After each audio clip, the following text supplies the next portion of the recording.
지난해 진수식 도중 옆으로 넘어지는 사고를 일으켜 전 세계의 조롱을 받았던 북한의 5,000톤급 구축함 강건호가 1년 만에 다시 항해하는 모습이 공개됐습니다.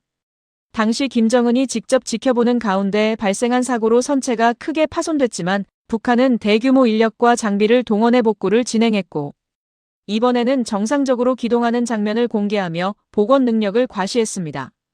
이와 함께 김정은은 앞으로 1만 톤급 초대형 구축함을 건조하겠다는 계획도 공식적으로 밝혔습니다. 이는 우리 해군의 8,200톤급 이지스 구축함보다도 큰 규모입니다. 이 계획이 실행된다면 우리 군에는 상당한 위협이 될 것으로 보여집니다. 먼저 이야기를 시작하기 전에 무료인 구독과 좋아요를 눌러주시면 영상을 만드는데 큰 힘이 됩니다. 구독과 좋아요 눌러주시기를 부탁드립니다.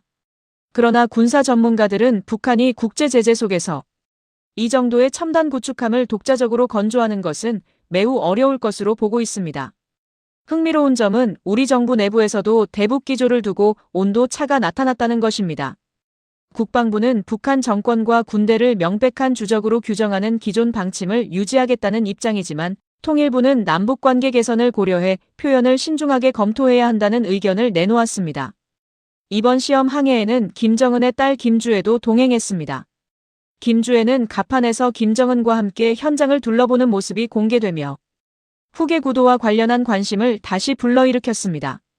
북한이 대형 구축함 건조에 집착하는 이유는 분명합니다.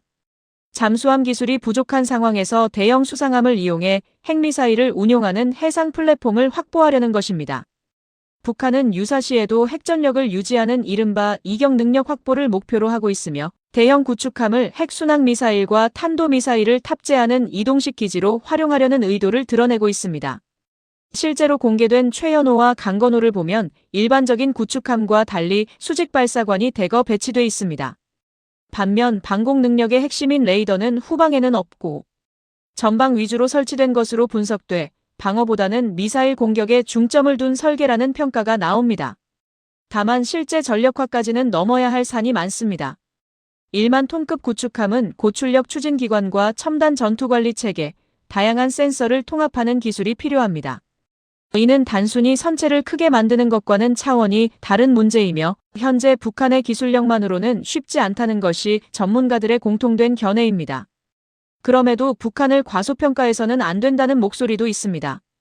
침수됐던 강건호를 비교적 짧은 기간 안에 다시 운항 가능한 수준으로 복구한 점은 주목할 필요가 있다는 것입니다. 또한 북한의 최신 함정은 외형과 내부 체계가 러시아 군함과 유사한 부분이 적지 않아 최근 밀착된 북러 관계를 고려하면 일부 핵심 기술이나 부품 지원 가능성도 배제할 수 없다는 분석이 나오고 있습니다. 결국 북한의 1만 톤급 구축함 계획이 실제로 실현될지는 아직 미지수입니다. 그러나 해상에서 핵전력을 운용하려는 의도만큼은 분명하며 북한이 지속적으로 해군력 강화를 추진하고 있는 만큼 우리 군도 이에 대한 감시와 대응 능력을 더욱 강화해야 할 것으로 보입니다.